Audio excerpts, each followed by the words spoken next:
Well, hey there, my friend. Welcome back to the show. My name is Deanna Yates, and you are listening to episode 216 of the Wannabe Clutter Free podcast. On today's episode, I want to chat about finding motivation and doing the hard things.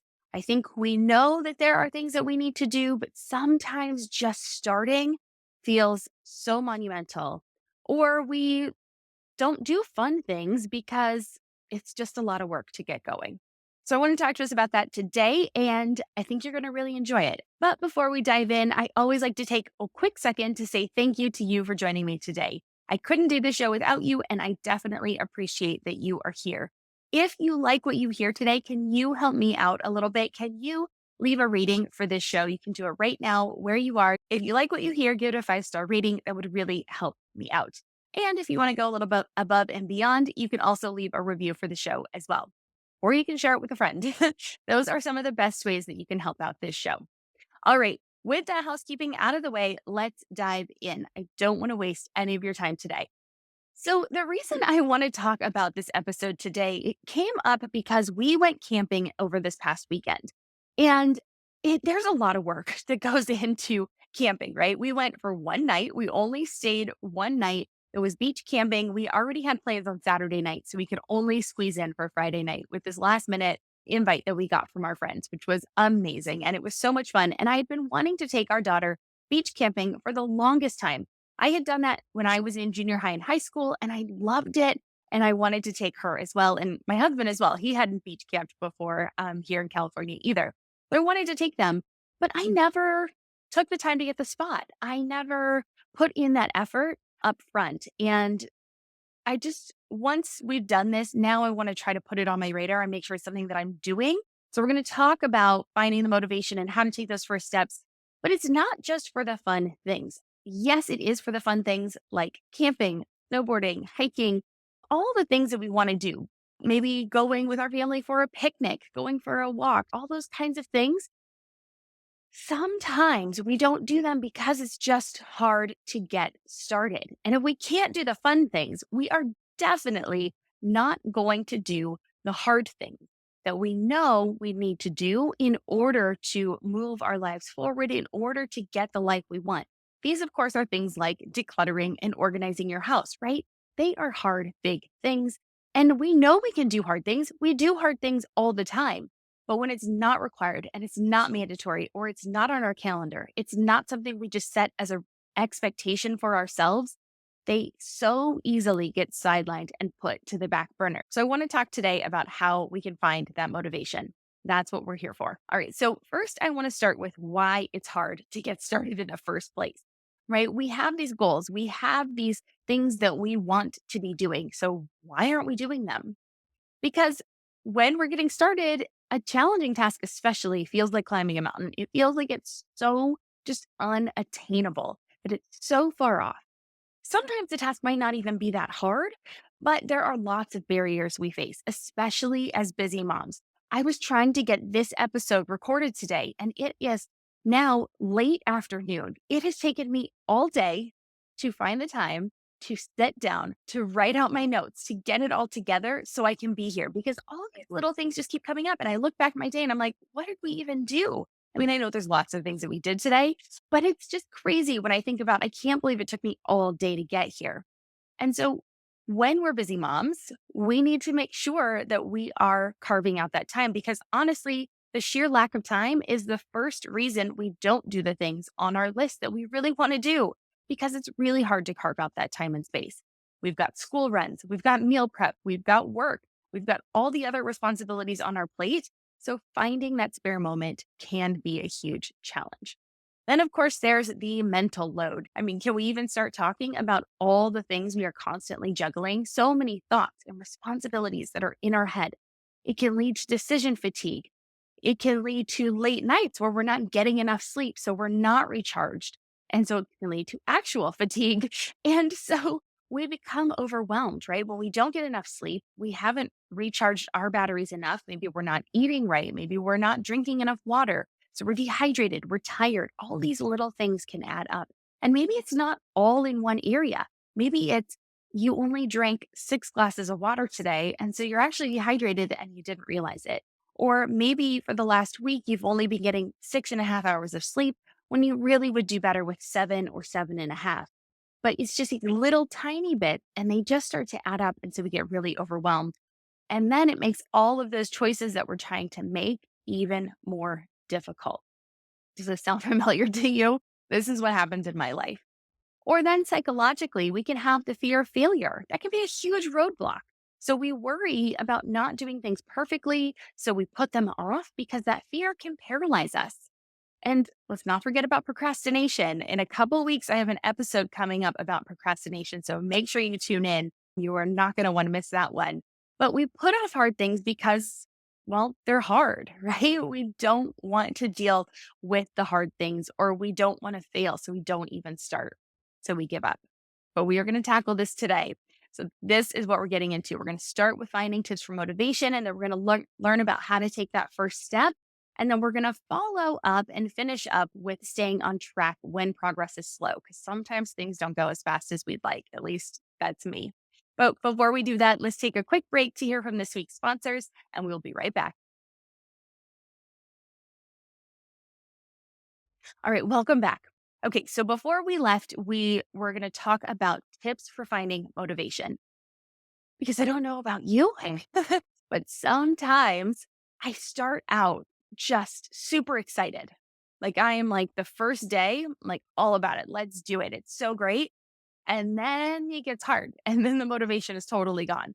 And then you backslide and things don't go well. And so we've got to figure out how to find the motivation first, but then also how to keep that motivation going. So let's talk about it. First, it is essential to identify and connect with your why. Why is this important to you? Why is it important to declutter and organize your house?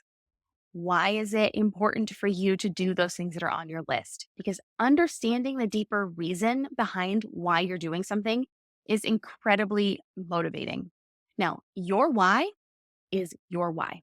It is not my why. It is not your neighbor's why. It is not your sister's why. It's not your best friend's why. It is yours. It can be incredibly personal to you and it can be totally goofy too. It might be that you want to host a weekly get together. Maybe you want to host a coffee or a book club or a Bible study or something with your community. And you want to have a clean house so that you are excited to open your home to that. That's awesome, right? That is your why. Maybe you just want to have more time with your kids and you see it and you're like, okay, but that's just such a big idea, right? Maybe it's so that it's easier to clean up the toys so that your mental capacity is not thinking about the 9 million other things on your list and you can be present in this current moment. That's not frivolous. That's pretty awesome. But maybe it is. I just want to get out of bed and not step on a gosh darn Lego, right? I don't want to step on a Lego in the morning when I get out of bed. I want to be able to get up and go to the bathroom in the middle of the night and not have to worry about bumping into things or running into things. Or if my kid calls out in the middle of the night, I want to be able to get to their room quickly and I don't want to have to, stub my toe on the way there. Your why could be whatever. It is personal to you. So I just want you to think about that, but it is essential that you know what it is. Then we need to look at breaking down our tasks into smaller, manageable steps. I mean, how many times have you heard this information and this point? But it is because when we have this giant monumental task in front of us, that's when we get overwhelmed. We start thinking, instead of what's the next step, we start thinking 20 steps ahead. And we think, there's no way I can do that. So instead of, I'm going to declutter my entire house, we can think, I'm going to figure out how to make my morning tomorrow better. What is the one thing that always drives me crazy in the morning? I'm always missing my keys, or I never have my sunglasses, or my purse is always a mess, or I never know where it is. I'm always looking for my AirPods. I'm always looking for my wallet, whatever it is. Find one thing that you're going to fix tomorrow. And then the next day after that, you're going to fix that thing and something else, right? It's already fixed. So now you're going to fix something else. Or maybe the next day you fix two things. The next day you fix three things. It can compound so that you're making progress, right? You're making changes, but it's not this crazy, like, I have to do everything today because we know your house didn't start this way. You're not going to fix it in an hour, right? So please don't put that pressure on yourself. Make it realistic, make it achievable. It is way better to get small wins than to get a big failure, right? It's way better to make progress, to have those small wins than to set a giant goal and fail. And then you don't feel great, right? We also want to be striving to build ourselves up along the way because you're amazing and you can do amazing hard things, but we can't do all of it at once. And that is okay. We also want to have positive self-talk and affirmation, right? They can be very powerful. So you can remind yourself that you are capable and you can do those hard things. It might sound cheesy. If you are a child, born in the 80s like I was, you may remember on Saturday Night Live, I'm good enough, I'm smart enough, and gosh darn it, people like me. And so that's what you can kind of say to yourself. And I'm giggling here because it does sound silly and it feels silly, but it works, right? When you say nice things to yourself, you start to believe them. When you say mean things to yourself, you also start to believe those. So you might as well speak nicely to yourself, right? Teach your kids how to speak nicely to themselves by modeling that behavior and speaking kindly to yourselves. I know sometimes it can be hard to do things just for ourselves. So if you want to and you need to, put it in a lens where you are teaching and modeling for your children. That might be an easier step for you. I know it is for me. I enjoy being able to be like, okay, but I want my daughter to do this thing. So that means I've got to do it too. Also, you can find inspiration all around you. Read books, listen to more podcasts, go back and listen to some of my other episodes if you haven't. Follow role models that motivate you, right? If you're on social media and somebody's bringing you down, unfollow that person and find more people that have an environment or a vibe or a, social media profile that speaks to you. Doesn't have to be everyone. You don't have to be like everyone else, but it's nice to have some motivating things that can lift you up because sometimes hearing someone else's journey can spark that fire in you. And I'm sure that's why you're here, to get motivation, to get encouragement, to learn something new. So find those resources for you and then dive in. And then lastly, create a motivating environment. Put on some good music, put on a pumped up playlist, right? Or maybe a podcast that can help kind of guide you as you're doing these things. Declutter your workspace, put up motivational quotes, put up a vision board, something that's going to help motivate you and keep you on track with your why. Write your why down, put it in a note on your phone or put it in your notepad, something where you're going to see it, put it up on a sticky note that you put on your desk. I would say on your bathroom mirror, but your sticky note's going to fall down. So maybe you have to tape it up there or something like that. But somewhere where you're going to be reminded of why you are trying to do this. What is your why? And use that to motivate you. So those are some tips for finding that motivation. Now let's talk about how to take that first step because great. I've done this, right? I have had a moment where I've got everything lined up. I'm ready to do it, ready to rock and roll. And something totally derails me. Kind of like this podcast this morning, where I was trying to get this episode recorded and things just kept getting in the way. So let's talk about how to take that first step because now we're motivated. Now we've got to start just tiny, tiny steps, right? So start with the smallest action possible. Sometimes all you need is just a little momentum.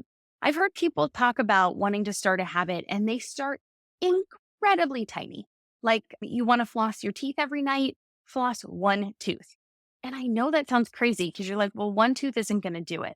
But if you think about it, by the time you are all set up and you're in there and you brush your teeth, you're flossing first and you've got your floss, right? You've already got it. You've done one tooth. How easy is it now to just continue and do the rest of your teeth? So much easier. So sometimes it's just the tiniest micro first step. And then we will have enough motivation to keep doing it because we're already there and we're already doing it.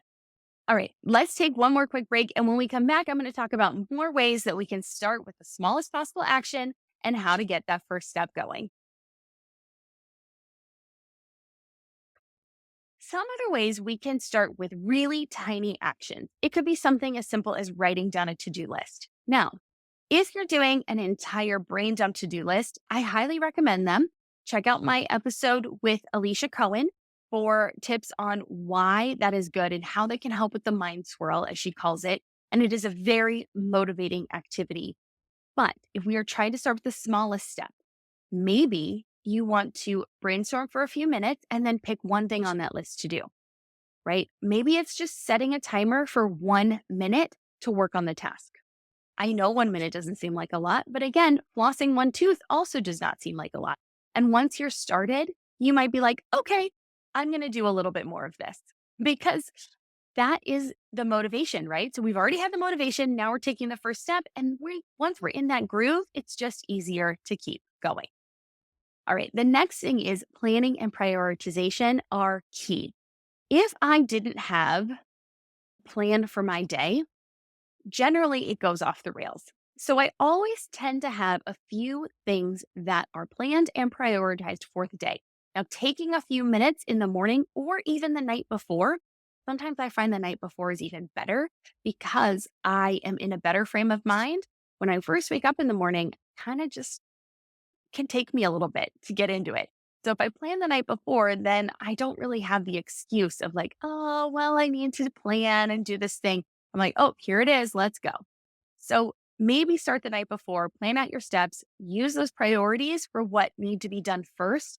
And the tip is to eat the frog, right? That means you start with the hardest fit first, and then everything else in your day is going to be easy. So if you can get your hardest task done first, go for it. If that is just like, wait, you're telling me I don't want to be overwhelmed. I want to take tiny steps. Then start with something easy just to get the ball rolling. But if you feel super motivated, start with something hard because the rest of your day will be easy breezy from there. And then also look at time blocking and scheduling. And this new term, I just heard this last week, was called time boxing. And so it's kind of like blocking, but instead of saying on my calendar from 10 to 11, I'm going to do this task, it's I'm going to give myself 5 minutes to do this task. So it's a little bit easier. You don't have to schedule as much. You can just say, hey, I know in my day I need 10 minutes to declutter. And so, you know what? I've got time. Here's my 10 minutes, set my timer, go box it into that 10 minutes. And know that you're not going to finish the task or you don't have to finish the task. It's just making progress and making things a little bit better. It's refreshing to not have to have everything done and have that huge pressure on yourself and be stuck with these, what you said, time block and schedule and like really rigid parameters. So I really like this idea of time boxing. I mean, I've done it on a few things in my life and I'm really liking it. So I probably will do a follow-up episode on it. And the next, don't be afraid to ask for help, whether it's from your partner or your kids or your friends. Enlisting support can help lighten the load and make tasks less daunting. And even if it's a task that just you are doing, or you don't want to ask for help, or they're really moaning and groaning and you just know you're not going to get buy in from them, ask them to leave you alone. Say, look, this is a really important thing for me. I have a priority around this. This is something I want to do. I'm not going to ask you to participate in it, but I would like some space to allow me to get this done. So I actually had to do that with our daughter because we've just been, I mean, today was getting away from us. It was like crazy, crazy, crazy. And I said, look, I need about an hour, just uninterrupted time to do this thing. Like I need to record my podcast. I need to record a couple other things and I need about an hour uninterrupted to do it. And so that's how I'm getting buy-in, right? That's help though. I needed that help. I needed to ask for the space.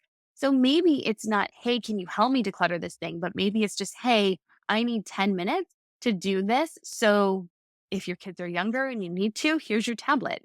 Or if, you can say, hey, hun, can you take the kids out for a walk? I really need like 20 minutes to do something. So asking for help is really helpful. Of course, it's helpful because you're asking for help. That was kind of lame. Sorry. All right. And then don't forget to reward yourself. It is really important that you celebrate all of these little tasks. I was really, really, really bad at this for a long time. And now at least I just take a minute to show myself gratitude, to be like, good job, pat on the back. You did that thing. And I know that was tough and I'm proud of you for doing it. Even that is a celebration and it's just rewiring the positive things in your brain to just be like, all right, myself can do this. I can do this. I can do those hard things. And I'm going to reward myself with that. Or even like saying that if you've got like a big thing, like you really want to do, like I'm going to declutter the house and every room I get done, I'm going to meet up with a friend for coffee. I'm going to invite a friend over. I'm going to get my nails done. I'm going to go for a walk. I'm going to let myself take a nap over the weekend when I get every room done. Whatever it is, you pick what motivates you, but definitely celebrate every little bit that you make. Okay. Because you deserve it.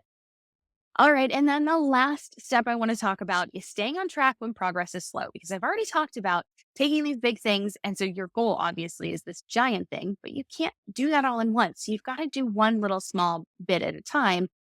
But that starts to feel really slow. And you're like, but I just want it done now. So I am one of those people. I love to just rip the band-aid off and do things and just make a giant mess. I've been getting much better at that over my life because I know I can't do that anymore, right? I'm not 20.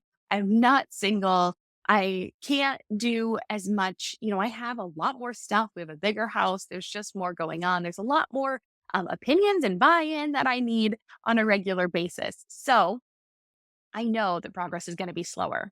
So when you've taken that first step and you're making progress, though, you need to understand that it can be gradual and it's definitely okay. We've already talked about celebrating those small wins along the way so that you will feel better and those achievements will get bigger and bigger.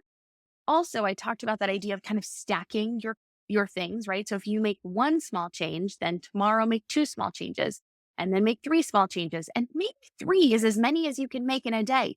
That's great because over the month you will have made 90 changes, right? That's a lot of changes, almost 100 changes in a month. Maybe on the weekends, you do two extra, you do five a day, right? Where you have a little extra time. I don't know. It really just depends on what those changes are. But maybe you're like, I'm going to declutter this drawer and I'm going to put up a key hook so that I know where my keys are in the morning. And I'm going to declutter the sunglasses. That's what I'm going to do today. Well, every day when you do just a few things, and that could take literally 10 minutes. In 10 minutes, you could do those three things and make huge progress for tomorrow. You do three more the next day. And those really do start to compound and build up over time, even if each small step feels really slow. So regularly then go back and review your goals. See where you are. Take progress pictures. You will be shocked. So take your beginning pictures. You do not have to share these with anybody. They can stay on your phone. You can hide them in an album. Nobody has to see them. But what's great is you will see the progress over time and you will be amazed at how much you have done even in just 10 minutes a day. Even when you feel like I still have so much to do, if you can go back and look at those beginning photos, you're like, oh, good job, me. I have done a lot. And it does feel exciting and it keeps you motivated and wants you to keep going for more. And then again, you also need to stay flexible and be ready to adapt. I mean, we're moms. We know this. We can do this. We know life with kids is unpredictable. We know that some days we're going to wake up and we have a plan. And guess what? Your kid's sick and you don't get to do the things you wanted to do, or you have to completely rearrange your day. You get the call that your kid fell at the playground and now you have to go to the emergency room. How many times do we do this? This is just a regular natural occurrence for us. So I think we need to understand that needs to be built in, right? We need to have a little flexibility and say like, you know what? It's okay. If something didn't go right, we got, things went off the rails. That is fine. Come back to the plan when you can. So it is important to roll with the punches, adjust your plans as needed, and just be okay with that. And don't get down on yourself if you miss a day because lives. And then, like I said, dealing with those setbacks is just part of the process. So when they happen, maintain a positive mindset. Know that you are moving forward. Life is not a straight linear graph from bottom to the top, right? It's definitely not like that. It ebbs and flows. It's a roller coaster. It's kind of topsy turvy, can go all over the place. And that is okay. And sometimes that's where the beauty is. Because as we grow through the process, a lot of things are going to change for us. We will grow as people and we might then change our goals, change our ideas, change what we want to do. Maybe something else will come up in life and you'll decide like, okay, that was my goal and now it has changed and I want to do something else. And that is perfectly acceptable. As long as you are sticking to your why and really tapping into that kind of innate reason you're doing something, totally fine to change the end goal. All right. And then lastly, please take care of yourself. Self care is crucial when you are doing something difficult. because we need to have the grace with ourselves and we need to make sure that we are taking care of ourselves. So drink your 8 glasses of water, get your 8 hours of sleep if possible. I know that's a huge monumental task, but get as much sleep as you can and know that things are going to be difficult. So we want to make sure that we are planning for that so that we can avoid the burnout. That's why we don't go super hard at the beginning because it could lead to that burnout. We don't want that. We want you to take care of you and be the most amazing person, partner, and parent that you can be. Well, that wraps up today's episode. I would absolutely love to know what you thought. If you have any thoughts, comments, come on over and share them. You can send me a DM on Instagram. I am at Wannabe Clutter Free over there. You can comment on this post, or you can come join the Wannabe Minimalist family group on Facebook and share with the community there. And as always, thank you so much for joining me today. I am super grateful you are here. If you liked the show, can you please give it a 5-star review and share it with a friend if you think you know somebody that would like this message as well. With that, I hope you have an amazing day, and I will see you back here next week for a conversation with Joanne Crone about overcoming mom guilt. We talk about guilt as mothers and with decluttering our stuff. It's an episode you do not want to miss. So I'll see you back here next week. Until next time, keep decluttering, keep moving forward, take tiny, tiny steps so that you can reach your end goal, and know that I have got your back. I'm Deanna Yates, and you've been listening to Wannabe Clutter Free. I'll see you next week. Cheers.